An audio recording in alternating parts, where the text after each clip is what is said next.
Hello, Year 13. Welcome back from lockdown.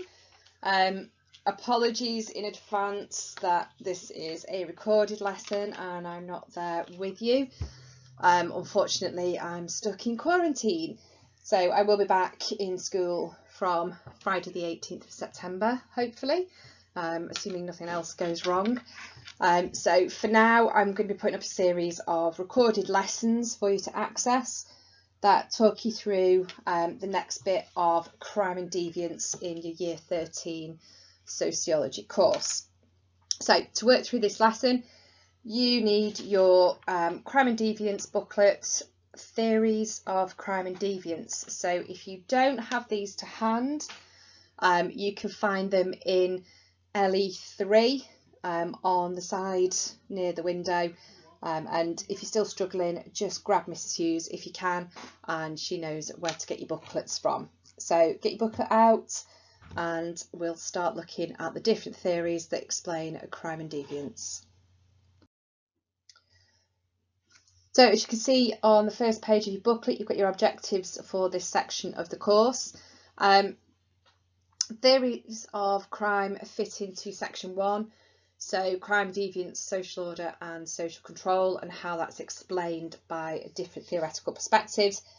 And it also begins to touch on some of the ideas of crime in contemporary society, so looking at bits of that postmodernism, and also beginning to look at the media and crime when we get further on in the booklet and start looking at labelling theory and moral panic. So we're going to do a little bit of a quick recap. So cast your minds back to the work that you did in July, where you were having a look at different non-sociological explanations for crime and deviance. So in your booklets, you've got a little activity on here. What I'd like you to have a go at is just read through the 2 extracts in your booklets. 4 extracts in your booklets. And have a go at the 2 questions that are at the bottom. Think back to your ideas of non-sociological explanations that we did in the What is Crime and Deviance topic. And also try and remember some of this for when we get on to right realist explanations of crime and deviance, because these are some of the ideas that underpin sort of a new right realist approach to looking at crime. So what I would like you to do is pause the recording, read the items, answer the questions, and then I will post some summary answers and ideas up on Teams for you to have a look at once you've completed this. Okay, so the possible answers will go up on Teams. You can download these and stick them in with your booklets. You can make some summary notes on the information that you've already written in answers to the questions. Make sure you do look at your own notes and add those additional comments from the possible answer sheet. Make sure that you've drawn on all those ideas that we looked at in non-sociological explanations. Remember, these ideas are things that you can use as you go forward to evaluate explanations that are based on sociology. So we're going to look at functionalism first, and when you're doing essays, particularly the 30-mark extended essays on this paper, you'll be able to criticise functionalist ideas using some of that stuff that you've learnt about when you've done non-sociological explanations. So add to your own answers with the information. Either pause the video now and do it from the screen, or at a later date go onto Teams, download it and add it to your notes. So the first theory we're going to have a look at is functionalism, and within functionalism there are a number of different ways in which they explain crime and deviance in society. So the first thing we're going to do is have a look at a quick video that gives you a bit of an overview of functionalism and how it works, and then we're going to move on to looking at how functionalists explain crime and deviance in a bit more detail. What is the functionalist view on crime and deviance? Introduction. Functionalism is a structuralist theory of crime. This is because, they argue, that crime and deviance can only be explained by looking at the way societies are organized socially, that is, their social structures. Crime, according to functionalists, is caused by society. Crime is not caused by the circumstances of the individual. Functionalists see society as a stable system based on shared values. They see members of society as sharing a common culture. Sharing the same culture produces social solidarity. Crime and deviance interrupts this stability. Social solidarity gels individuals together, informing them about their goals and how they should conduct themselves. Functionalists argue that to achieve solidarity, society has two main mechanisms. One, socialization, instilling society's culture onto its members. This means that individuals internalize the same norms and values so that they feel correct to act in the way that society requires them to. And two, social control, the ways in which society directs the behavior of its members. Emile Durkheim. By contrast to modern life, Durkheim argued that in pre-industrial societies, crime was rarer because of powerful agencies of socialization and social control like religion and the family. These two agencies of socialization and social control created a combination of consensus and community which influenced people's behavior. Durkheim claimed that crime rates were higher in cities because the powerful influence that religion and family could have on socialization were undermined by the complexity of modern life. Social controls, community, and consensus are weaker, which meant people are more likely to experience anomie, or normlessness. Crime is normal. Crime functions for the benefit of society in different ways according to functionalists. 1. Boundary maintenance. It reaffirms society's shared rules and reinforces social solidarity. For example, newspaper footage of punishments and public stonings. 2. Adaptation and change. Incidents of crime and deviance can instigate positive social change by emphasizing parts of the social structure or law as inadequate. 3. Social cohesion. How might the 9/11 and London 2007 bombings and the reactions to them illustrate positive functions of crime that Durkheim identified? These crimes created public outrage, which functionalists argue reinforced community solidarity against the criminals involved. Functionalist perspective is helpful in showing ways in which deviance is part and parcel of society. Concept time. Anomie. Emile Durkheim argued that in modern societies there was a tendency towards anomie, which we could call normlessness. It is a state of moral confusion that weakens people's commitment to shared values and rules, encouraging crime and deviance. This is where there is confusion and uncertainty of social norms, for example, during periods of rapid social change or disruptions of the traditions of everyday social life. An example of this would be when a person chooses to commit crime because the person believes that there is no reason not to. Rioting and looting are examples of anomie in contemporary society. Key point.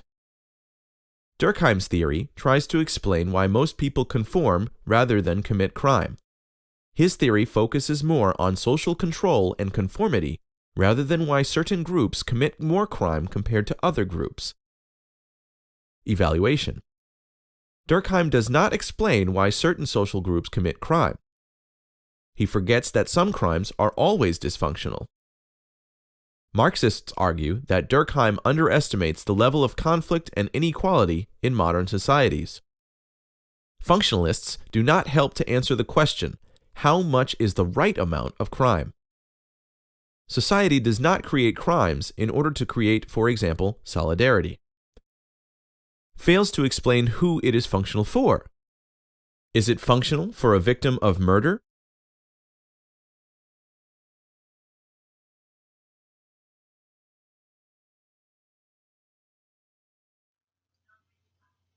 So functionalism explains crime and deviance in a number of different ways. the main similarity between all these that hold them all together within a functionalist approach is this idea of social consensus. So they believe that there are norms and values in society that we all agree with, that we all hold important and true, and therefore functionalism looks at crime and deviance as a process by which it's highlighting that those norms and values are either broken or not being upheld across various groups in society. So in this lesson, we're going to have a look at how crime is seen to be inevitable and normative, and we're also going to have a look at control theory. The next lesson will cover strain theory and then subcultural theory and gangs and subcultures. So they're the four main areas of functionalism that we're going to have a look at.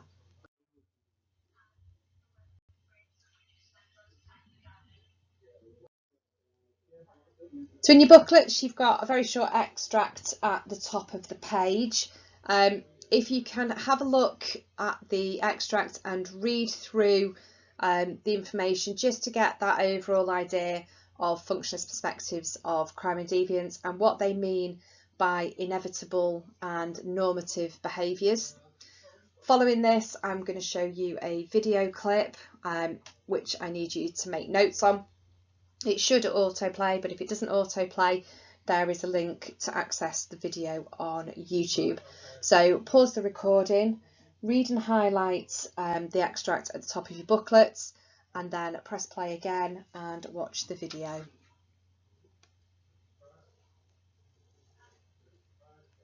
So Durkheim argued that crime could function to reaffirm social boundaries and bring about reform. But he also identified a third function of crime. It can draw people together and strengthen social cohesion. Well, Durkheim said in a very famous phrase, crime brings together upright consciences and concentrates them. And what he meant by this was that although there are different values in modern societies, there are certain core or fundamental values that everyone believes in. And when crimes breach these fundamental values, they bring about a great deal of moral anger and indignation, and at the same time strengthen these values. And a good example of this would be horrible crimes against children. One such case, one of the worst in British criminal history, began at the Strand shopping centre in Liverpool in February 1993. Two 10-year-old boys, Robert Thompson and John Venables, kidnapped James Bolger, a 2-year-old toddler. They walked him through the streets for 2 hours before taking him up a railway embankment. There they tortured him before finally killing him and leaving his body on the railway line in the hope that people would think it was an accident. The case horrified the nation. When you get a really horrible case like the killing of James Bolger or more recently the killing of Baby P, this produces an almost universal and instant reaction of outrage, anger, despair, frustration, and a feeling that something should be done about this. And this is fundamental. This isn't a few people thinking this. It's not the media whipping people up. It's a very natural gut reaction amongst most people. And this is an example of what Durkheim would call the collective consciousness, something that nearly everyone believes in. In this case, you don't harm children. You look after them and protect them. So functionalists very much focus on the source of deviance as being part of the nature of society. So they don't think of it in biological or psychological terms like the non-sociological explanations we've looked at. They argue instead that it's about a process of social solidarity, and that there are two main mechanisms within society that achieve social solidarity, and therefore this is where crime and deviant behaviours actually begin to break from norms and values. So first of all, they agree in principle that social control mechanisms, so things like the police and the criminal justice system and the courts, are a necessary system which keeps deviance and criminal behaviour in check, and it makes sure that the social order of society is protected from those who do not have consensus over the norms and values and expectations for behaviour. The second key idea that they base their theories on is that socialisation is a really important part of building in and instilling a shared culture into individuals. That can be primary socialisation when you're very young from your parents, and then secondary socialisation from sources of secondary socialisation like schools, religion, education, peer groups, the media, and so on. Through that process of socialisation, it helps ensure that individuals in society internalise the same norms and values. So socialisation may be different within different cultures, but the consensus of norms and values from that particular aspect of society are internalised into individuals, and therefore they behave in the appropriate way that society requires. However, one of the aspects of functionalism is that some functionalists, particularly Durkheim, argue that deviance in itself does have a positive function. So whilst social order and social control maintain the well-being of society, elements of deviance do highlight to society when things need to change and when things need to progress and need to move forward. So, for example, if you look at things like homosexuality, which was illegal, through deviance, so people protesting about laws against homosexuality, people working for equal rights across the LGBT community, had a positive function in changing the norms and values and changing the mindset of members of society, and therefore bringing society forward into a new consensus with a new set of values and norms. So the underpinning idea towards inevitable and normative functions of crime is that deviance is the behaviour that breaks social norms. Crime, however, is the behaviour that breaks the law, and those laws may well reflect social norms, but they are social norms that have a higher expectation or are seen as more important, so to speak. So things like murder, robbery, theft are seen to be very important norms and values of society, so they become enshrined in the legal system.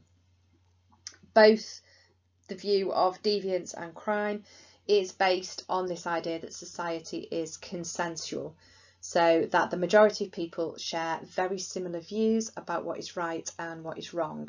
So this is the approach that was presented by Durkheim, and he puts forward that every single society has a set of core values, and he calls that the collective conscience of society. Each society, each culture has a very specific set of core values, and behaviour that deviates from those and how far it deviates from those is either viewed as deviant, or if it's extremely different to those core values, it's viewed as criminal. So according to Durkheim, crime in pre-industrial society was actually quite low, and he explained this as a result of the social organisation or structure of pre-industrial societies. So because people in pre-industrial Britain generally lived in very small sort of rural village farming communities and things like that, they were characterised by a sense of belonging to each of those individual communities. They strongly identified with each other, they supported each other, they worked hard to help out, to work together, and to have community solidarity in that sense. And in pre-industrial times, he believed that community was seen to be more important than individuality and sort of selfish need and personal gain. So the idea of community meant that those norms and values were very, very clear. Everybody bought into them, and therefore crime was in fact quite low. So Durkheim proposed as well that crime was inevitable, and it's going to be present in all healthy societies. Okay, so Durkheim was very much of the idea that actually if crime is not present in a society, then there is actually something wrong with that society. So if you think of totalitarian states, things like North Korea, the lack of crime there doesn't reflect strong community values and a society of consensus. It reflects dictatorship and fear. So there will always be an inevitable part of society that commits crime. And Durkheim says there's both positive and negative components to this. In your booklets, you've got a space to copy down the positive and negative aspects of Durkheim's ideas. The positive side helps society change and remain dynamic. So that's things like homosexuality no longer being a criminal offence, for example. However, if there is too much crime and that leads to significant social disruption, then there is a problem that needs to be addressed. So too much crime is suggesting that actually there's something very, very wrong with society. The norms and values have gone out of kilter, the consensus has dropped, and things like that.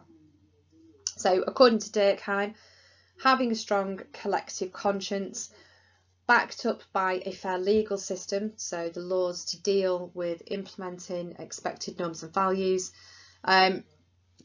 compensate in some way for deviant behaviour and criminal activities.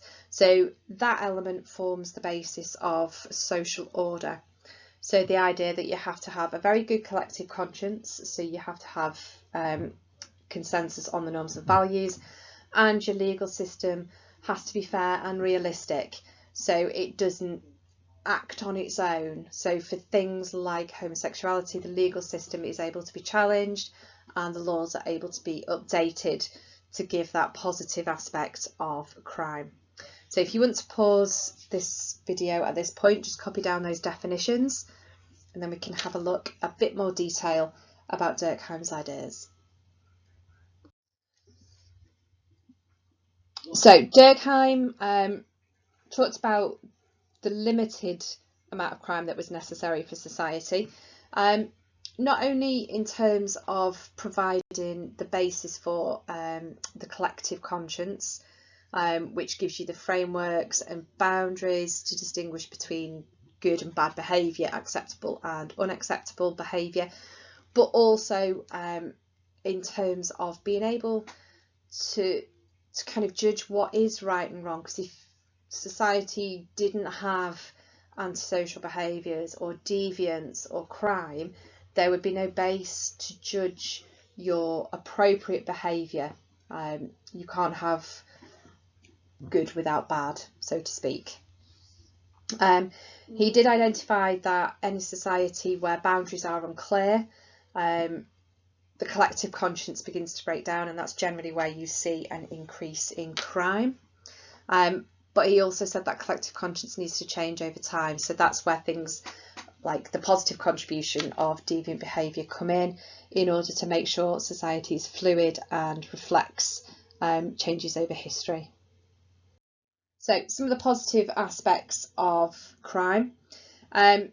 It plays a role in clarifying the boundaries between acceptable and unacceptable that people need to understand.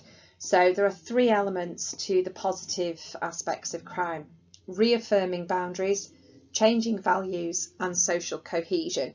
So you've got them in your booklet. If you can just read the explanation of each of those points about the positive function of crime, and just highlight the key features in terms of how they work. So for example, for reaffirming boundaries and having to go to court and be arrested and all the rest of it, it reminds people to keep on top of the law and to check that the law is functioning.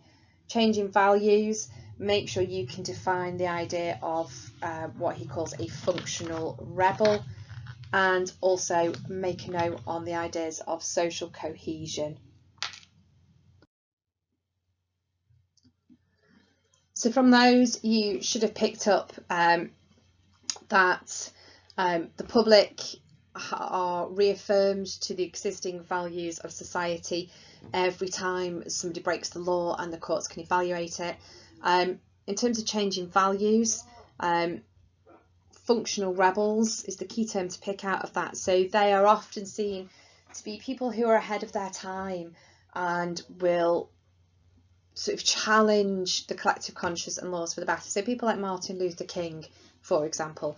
And then social cohesion, which points out that if there is some sort of really horrendous, horrific crime, it helps in some sort of ways that the communities come together. They share that outrage, and it sort of bonds people and strengthens the idea of what is right and what is wrong within a society. Okay, so I want you to have a look at the little activity that's in your booklets. I want you to consider how these two examples of crime and deviant behaviour could be considered positive for society.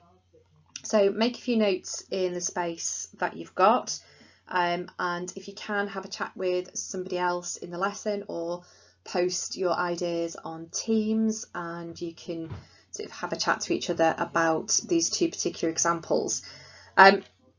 Make a note of your own thoughts first of all. So why and how do you think they could be considered positive? Have a discussion with somebody else, and then just develop those ideas together and look at how these could sort of feature in any of the three positive aspects, whether it's reaffirming boundaries, changing values, or elements of social cohesion. So pause the lesson now and have a go at the task in your booklets. So some additional information you might want to add to the ideas at the bottom. Prostitution, for example, can act as a safety valve, which was looked at quite considerably by a guy called Davis.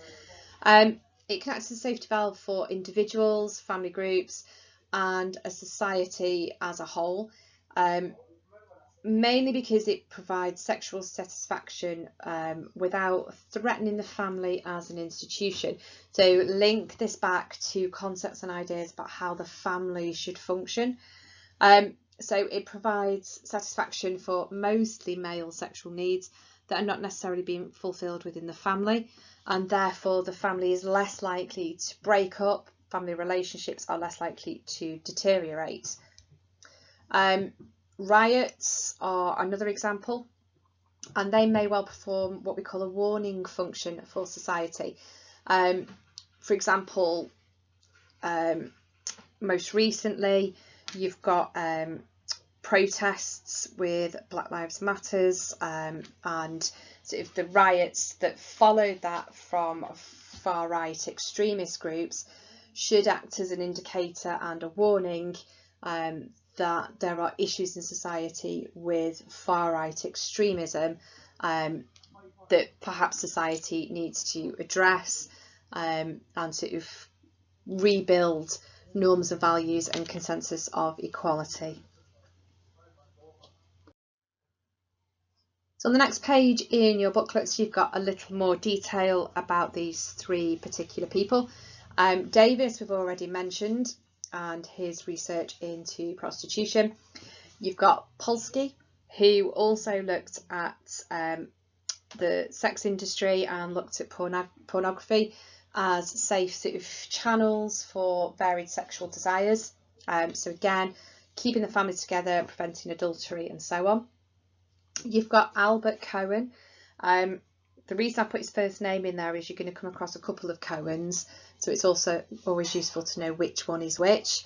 Talks about how crime actually boosts employment and the economy and creates jobs. If we had no crime, there would be no police, there would be no security guards, there would be no criminal justice system, there would be no prisons, and there would be no criminologists or sociologists studying crime and deviance.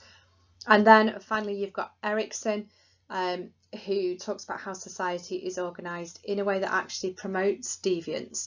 So he suggests that the true function of agencies of social control is actually potentially to sustain a certain level of crime rather than to completely get rid of it altogether.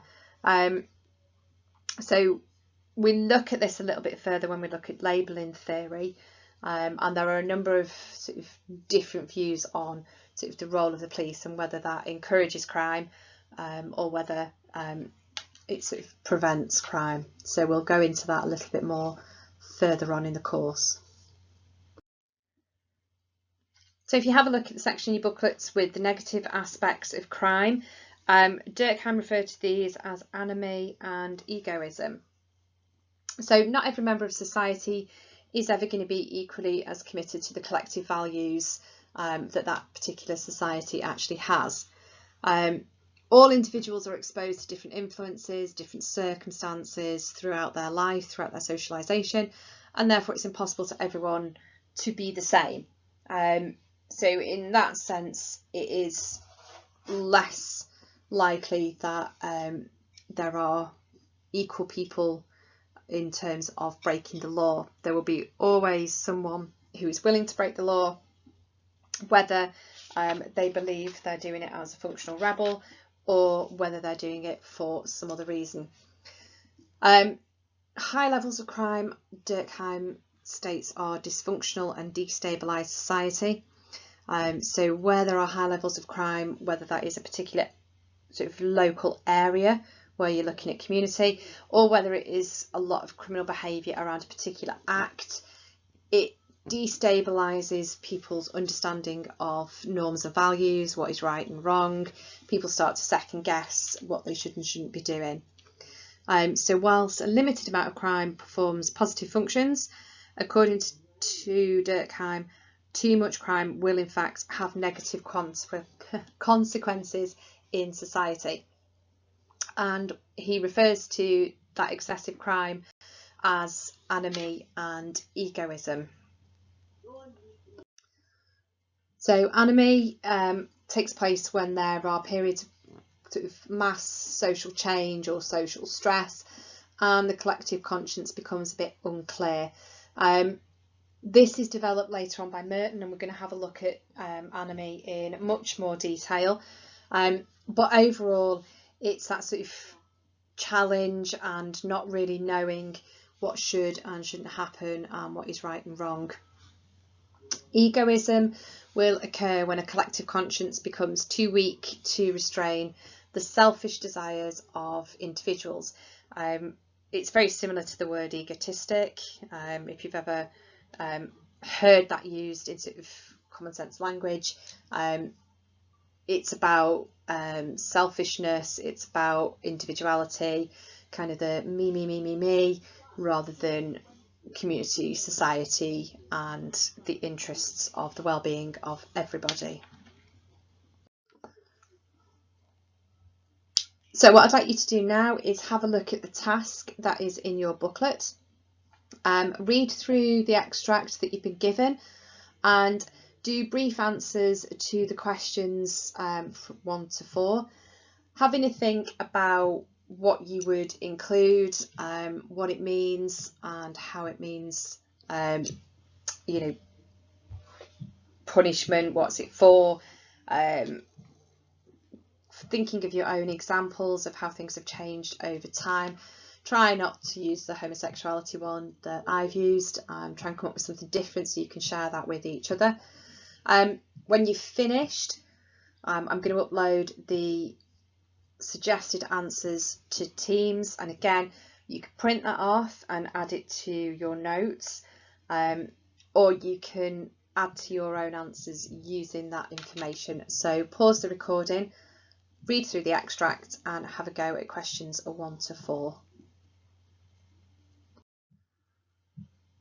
So that brings you to the end of Durkheim's view of society and crime and deviance as being inevitable and normative. If you can read through the evaluation points that are on the rest of that page, try and add, if you can, a couple of evaluations linking back to non-sociological explanations. So go back to those ideas of Lombroso, the MAOA gene that we talked about in July, and see if you can make the link to show how they could be used to evaluate Durkheim's view that crime is inevitable and normative.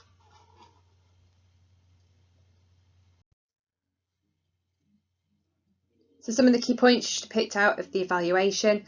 Durkheim's work has been quite central in the development of sociology, so it's added a massive amount of knowledge and ideas to how we approach crime and deviance, particularly the ideas that crime is actually normal in society, and also that crime is linked to values that can change over time.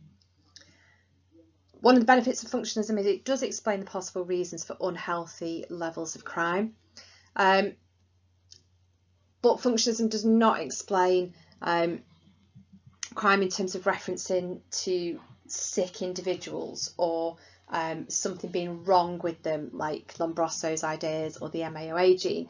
Therefore, it's more about society and less about targeting a particular individual as if they have something wrong with them.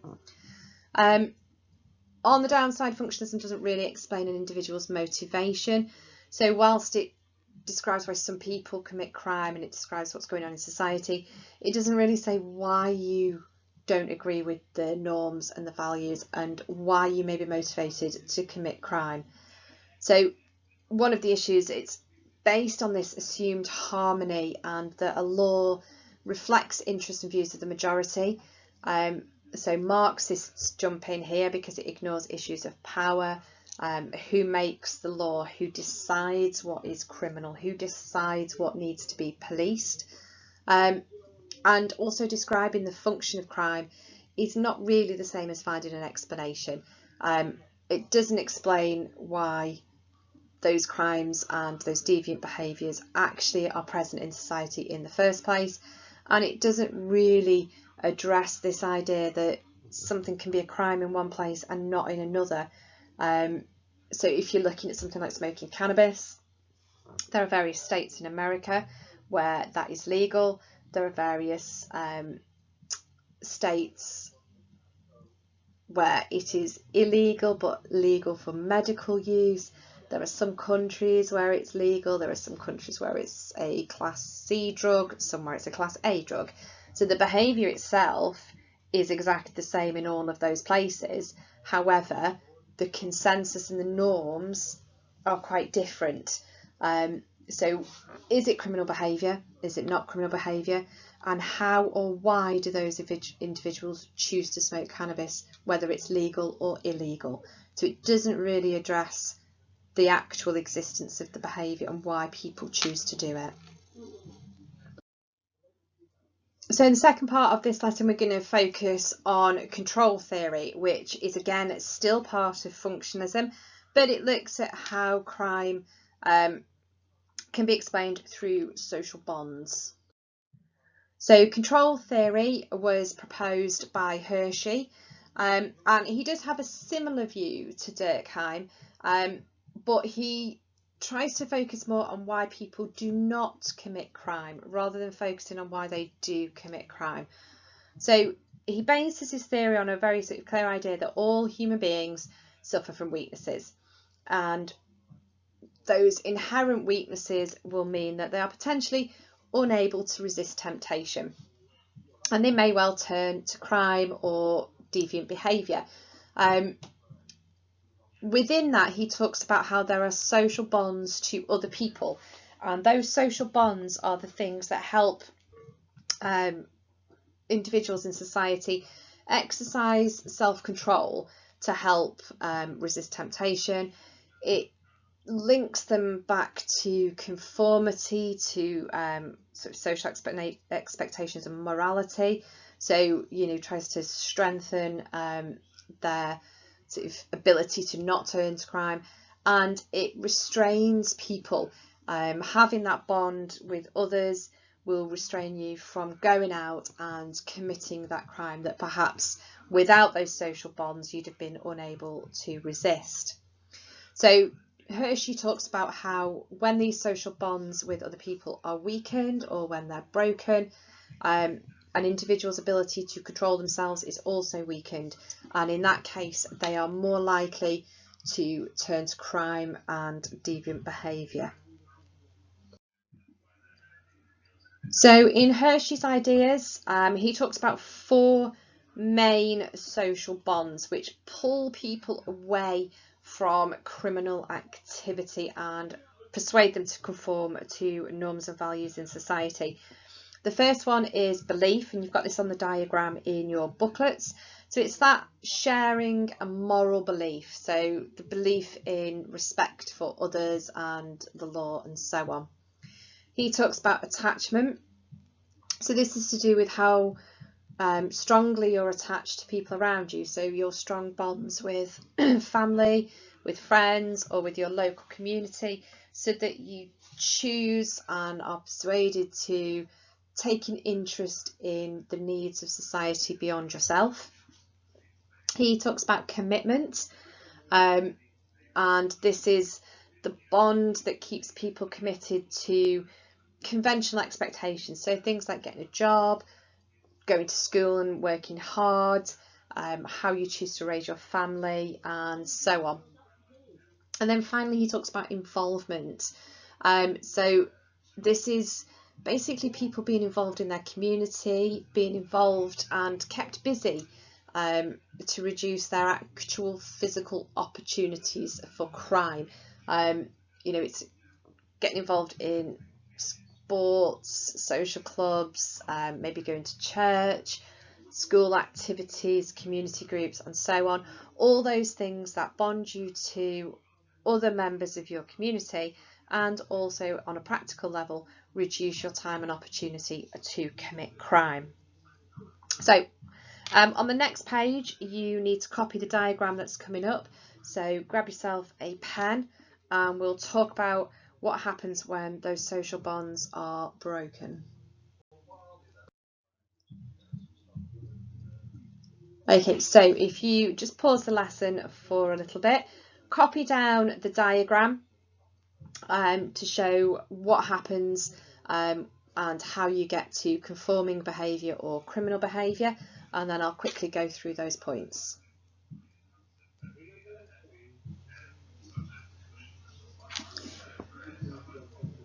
So where your bond is a strong bond to those social aspects, you're going to display conforming behaviours. So that's pro-social behaviour, non-criminal behaviour and community engagement. So when you're looking at attachments, family, friends and community, not all have to be in place, but the less attachments you have, the more likely you're going to be heading down the broken pathway to criminal behaviour. The same with commitment. So are you committed to your future, to your career, to personal goals, to success? Are you committed to the work entailed and the work ethic to get to those particular things? So for the career and success that you want, are you committed to your education, to your revision, for example, for exams, to your degree courses or your apprenticeships and whatever? Again, if you have strong commitment, you're going upwards towards conforming behaviour. If any of those begin to be broken, you're heading towards criminal and antisocial behaviour. Your belief systems, again, honesty, morality, fairness, patriotism is in there, and a sense of responsibility. Strong bonds to that sort of belief system within your community and within your society gives you the strength to conform to the requirements, whereas any break in those gives you your broken bond and is more likely to take you down towards a criminal behaviour. And then finally, your involvement.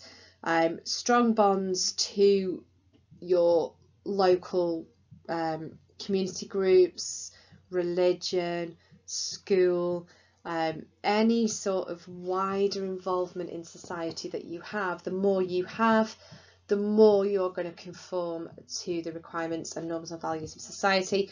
The less involvement you have, so the more isolated you are from being involved in your community and society, means you're heading downwards towards criminal behaviour. So the last little bit of the lesson, we're going to have a look at an evaluation of control theory. It does recognise basically the importance of socialisation first and foremost, and social control in maintaining that cohesive society. So it's this idea that you are integrated into your social world through the bonds that you make with others and the bonds that you make to your beliefs about how society should work and what is right and wrong. Again though, the problem with Hershey's explanation is that it doesn't explain why you may have weaker bonds than others. So it says you may have broken bonds in those particular areas, but it doesn't say how or why that might actually happen, why it might be that you have a broken attachment bonds, why you have broken involvement. And it's worth noting at this point, if you have a look around government websites and particularly sort of local community organisations, there's a lot of funding being cut. There are not a lot of community groups, social activities, sports teams, because that element of community funding isn't there. So does that by default mean that everyone is suddenly not going to be involved in the community and go out and commit crime? Probably not. So, you know, it doesn't really recognise that some of these things are social situations that people can't access. It doesn't explain whether it's your desire to access these things or your actual involvement that maintain your social bonds. Social control theory also suggests that everyone is a potential criminal, which is quite a sweeping statement for Hershey to make. So the way he approaches crime and deviance is basically to say that we should all be closely controlled, we should all be very closely monitored, because we could all go off the rails at any point in time. That's highly unlikely, and in particular, constant surveillance in that sort of respect may well result in groups of people being stereotyped and subjected to harassment. So, for example, young people, quite often blamed for all the ills of society, and there's an awful lot more surveillance and monitoring of young people's behaviour. If you're all sort of sat on a park, you're quite likely to find that a community police officer will come and just check in, well, what you doing? You know, highly unlikely to do that if a bunch of adults are sat on the park. So this idea of monitoring and control can actually trigger criminal behaviour. It can trigger this lack of respect and a lack of belief in the way the law and justice system works, and weaken people's bonds because they get sick of being challenged when they're not actually doing anything wrong. We'll look a little bit more at that when we look at labelling theory. So that's all the information that you need to cover in today's lesson. If there's anything you're not sure of, please post a message on Teams, and I can get back to you quite quickly. Go back over your notes from today, make sure you're clear with the key terms and the key information, and let me know if you've got any questions, queries or problems. And hopefully I shall see you all very soon. Take care, guys. Bye.